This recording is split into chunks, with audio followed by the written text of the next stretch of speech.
दोस्तों स्वागत है आपका न्यूज निवारण टीवी पर। मेरठ में एक बार फिर चुनाव का बिगुल बज चुका है। जी हां, सही सुना आपने, मेरठ में चुनाव हो रहा है। दरअसल यह चुनाव वार्ड 76 पर हो रहा है। वार्ड 76 जो कि नगर निगम का वार्ड है। इस वार्ड में एआईएमआईएम के प्रत्याशी जो पार्षद थे उनकी मृत्यु हो गई। अब उसके बाद उपचुनाव हो रहा है।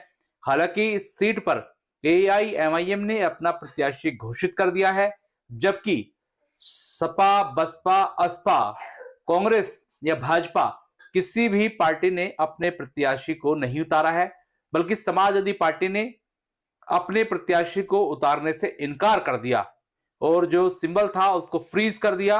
अब समाजवादी पार्टी से ताल्लुक रखने वाले लोग निर्दलीय यहां से ताल ठोकते दिखाई देंगे, लेकिन एआईएमआईएम ने इस सीट पर अपने प्रत्याशी को उतारकर सबसे पहले चुनावी बिगुल फूंक दिया है। क्या कुछ एआईएमआईएम के प्रत्याशी का कहना है और क्या उनकी सोच है और किन मुद्दों को, किन मसलों को लेकर वो चुनावी मैदान में आए हैं, आपको दिखाएंगे एक छोटे से ब्रेक के बाद।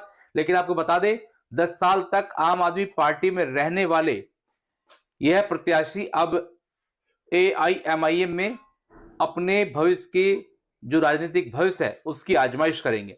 तो सुनिए एक छोटे से ब्रेक के बाद क्या कुछ प्रत्याशी का कहना है, पूरी बातचीत सुनिए। हमने ग्राउंड जीरो पर जाकर यह जानने की कोशिश की है कि आखिर उनका जहन क्या है और जो सामने प्रत्याशी हैं वो उनसे कैसे पार पाएंगे।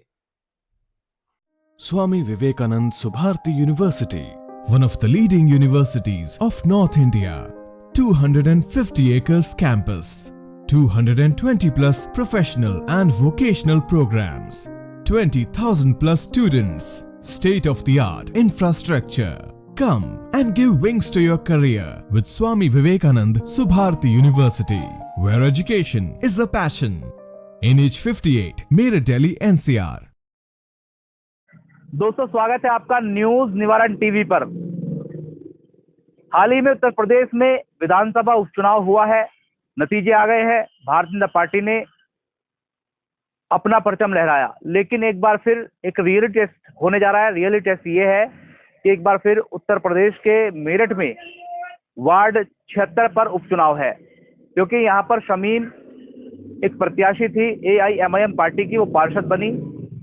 वाइफ ऑफ हसन, उनकी डेथ के बाद ये जो वार्ड की सीट है ये खाली हो गई 76 की। अब इस पर फिर चुनाव है और यहाँ पर सबसे पहले एआईएमआईएम ने अपने कैंडिडेट को उतार दिया है। कैंडिडेट मेरे ठीक बराबर बैठे हैं, उमर हबीब साहब। उमर हबीब साहब हैं, कई बार चुनाव लड़ चुके हैं, आम आदमी पार्टी के नुमाइंदे थे। वो आम आदमी पार्टी छोड़कर एआईएमआईएम का दामन थाम चुके हैं, चुनाव मैदान में उतर चुके हैं। और मैं इनसे सीधे सीधे बात कर लेता हूँ, आखिर किन मुद्दों को लेकर आए हैं और पार्टी का जो परिवर्तन किया है। क्योंकि पार्टी की विचारधारा की अगर बात कर ले, आज एआईएमआईएम और आम आदमी पार्टी की विचारधारा में ज्यादा अंतर नहीं है, दोनों ही संविधान को मानने की बात करती हैं। हालांकि इंडिया अलायंस में नहीं है एआईएमआईएम, आम आदमी पार्टी है। तो बात कर लेते हैं कि क्या रीजन रहा छोड़ने का। और दूसरी बात यह कि जो चुनाव हो रहा है, क्या आप मान रहे हैं इसको लेकर के? क्योंकि प्रत्याशियों की अगर बात कर लें तो मेरी सीट पर करीब 6 से अधिक प्रत्याशी आ चुके हैं, लेकिन किसी ने भी अपनी पार्टी का सिंबल नहीं दिया है सिवाय एआईएमआईएम की। सर स्वागत है सबसे पहले आपका न्यूज निवारण टीवी पर। तारुफ तो मैंने करा दिया, लेकिन कम है मेरे हिसाब से। सबसे पहले अपना तारुफ कराइए, कौन है आप, कहाँ थे आप और क्या कर रहे थे अब तक? आप एआईएमआईएम में आए हैं और प्रत्याशी बने, थोड़ा सा अपना तारुफ कराइए, फिर बात करते हैं। सबसे पहले तो आप पत्रकार बंधुओं का बहुत बहुत स्वागत करता हूं मैं, और उसके साथ साथ मैं आवाम को अवगत कराना चाहता हूं वार्ड नंबर 76 के जो हमारे क्षेत्रवासी हैं। मेरा नाम उमर हबीब है, मैं सोशल वर्कर हूं। और जैसे अभी आपने बताया कि आम आदमी पार्टी में आप रहे हैं और छोड़कर मैंने दामन थाना है ऑल इंडिया मजलिस इत्तेहादुल मुस्लिमीन का, तो मैं सबसे पहले तो आपको इस चीज़ पर रोशनी डाल देता हूँ कि मैं पिछले 10 वर्षों से आम आदमी पार्टी में था। 2 बार मैं आम आदमी पार्टी चुनाव लड़ चुका हूँ। पिछला मेरा रीजन रहा तो मैं तीसरे स्थान पर रहा वार्ड नंबर 76 में। लेकिन मैं आपको ये बता दूं कि हम जिस मजहब से आते हैं, हमारा मजहब है मुस्लिम, हम मुसलमान हैं, मुसलमान हैं हम। और मैं आपको ये बता दूं, अगर बात हम करते हैं तो हमारे हक की और आवाज़, इंसाफ की आवाज़ उठाने वाला कौन है? बैरिस्टर औसीद्दीन ओवैसी साहब। क्योंकि अभी संभल के अंदर आपने देखा होगा कि जामा मस्जिद को लेकर हमारे नौजवान साथी जो किसी के परिवार की आस थे, किसी घर चलाने वाले थे, भाई थे, बहन थे, उस परिवार के 5 सदस्य शहीद हुए हैं। किसको लेकर? जामा मस्जिद को लेकर। मैं बात करता हूँ समाजवादी पार्टी की, मैं बात करता हूँ बहुजन समाजवादी पार्टी की, मैं बात करता हूँ कांग्रेस की। ये लोग कहाँ हैं जो हमारी वोट को लेते हैं?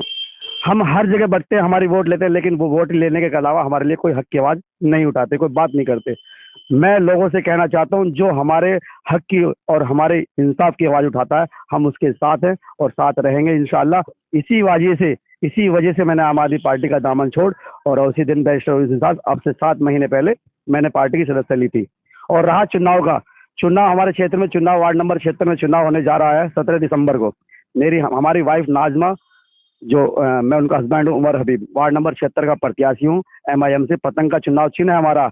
लेकिन मैं साथ साथ ये भी बता दूं, इस वार्ड के अंदर हमारी जो पहली पार्षद थी समीम हसन, वाइफ ऑफ समीम हसन।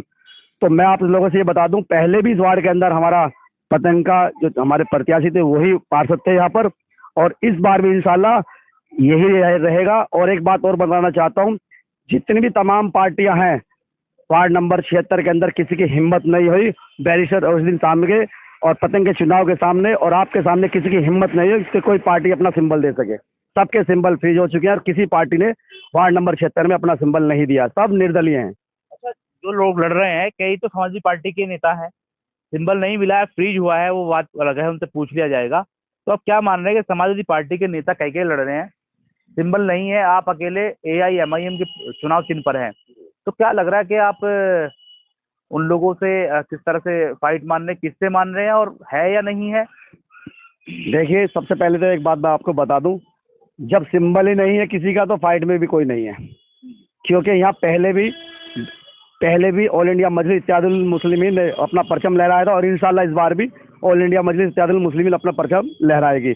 और दूसरी बात ये बता दूं, हमारी किसी से कोई फाइट नहीं है, हमारी किसी से कोई निजी दुश्मनी भी नहीं है। हम आवाम का स्वागत करते हैं, जो आवाम फैसला सुनाएगी उस आवाम के हम साथ खड़े हुए हैं।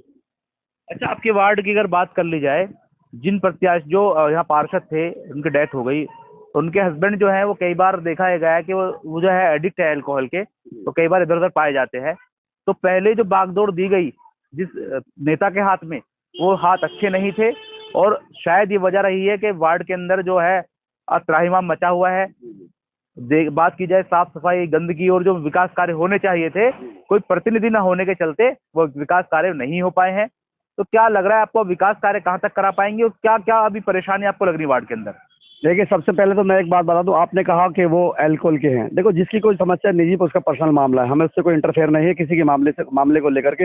लेकिन मैं आपको और आवाम को ये बता सकता हूं कि मेरे अंदर एक बीड़ी तक कायम नहीं है। मैं बीड़ी, सिगरेट, पान, गुटखा, मसाला सब चीज़ों से दूर रहता हूं और मैं इनका सेवन नहीं करता।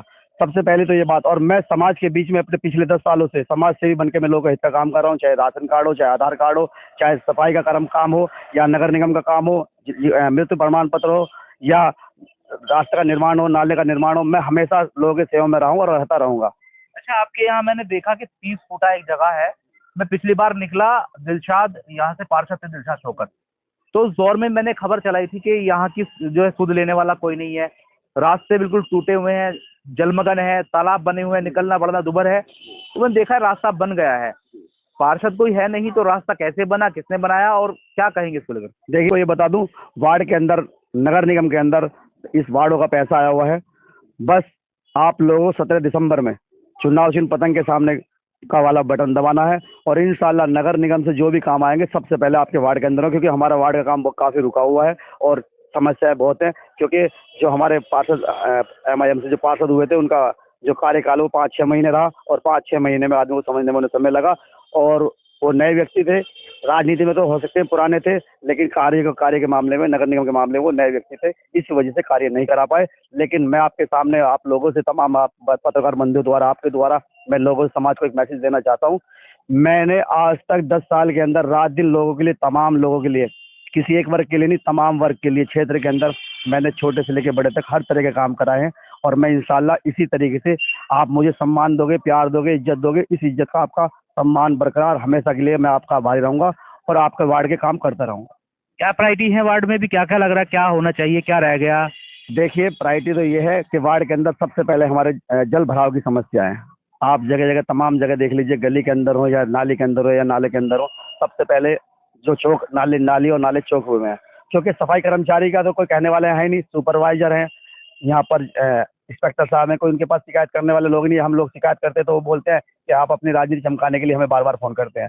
लेकिन मैं आप लोगों से एक बात बता दूं कि जितनी भी समस्याएं, नाली खड़ंजे, रास्ते आप देख सकते हैं, हमारे बराबर वाली गली भी है और भी बहुत सारी गलियां, ईदगाह गोल्डन है, उमर गार्डन है, शाम नगर है और खुशहाल कॉलोनी है।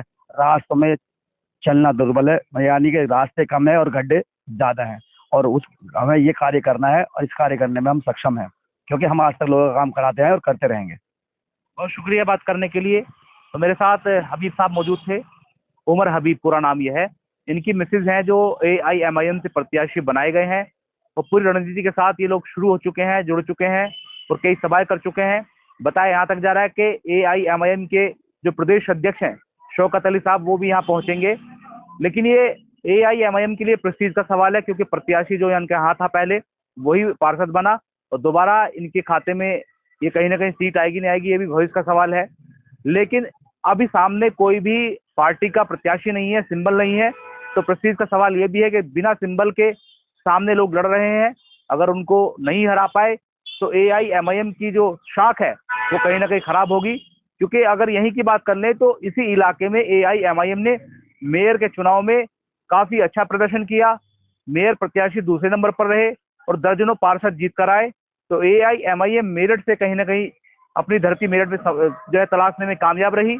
लेकिन इस धरती को कब तक बरकरार रखा जाएगा, ये इस चुनाव के, मैंने कहा रियलिटी टेस्ट हो रहा है। ये एक सेमीफाइनल है, उसके आगे भी 27 का चुनाव पड़ा है, मेयर का चुनाव, उसका जिला पंचायत का चुनाव पड़ा है, और उसके बाद फिर पार्षद और मेयर का चुनाव होगा। तो ये एक रियलिटी टेस्ट है, और उसके अलावा कह सकते हैं कि सेमीफाइनल है।